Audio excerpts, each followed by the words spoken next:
आज असं काय घडलं की डोकं सटकलं. तर नमस्कार, मी तेजश्री मुटके. तुम्हाला मी सांगतेच का डोकं सटकलं. त्यासाठी आधीच पूर्ण व्हिडिओ बघा.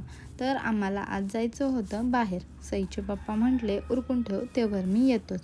मग काय, आम्ही उरकून वगैरे ठेवलं, पण सईचे पप्पा काय आलेच नाही. मग डोकं सटकणार नाही तर कायच होणार ना.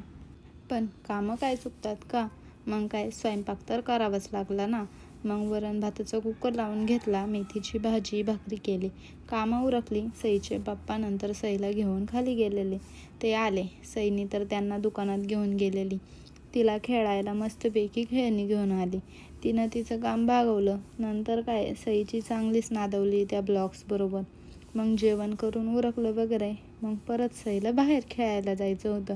मग काय, मस्तपैकी सईला खेळायला घेऊन गेले. असा होता आजचा ब्लॉग. कसा वाटला नक्की सांगा. Bye bye.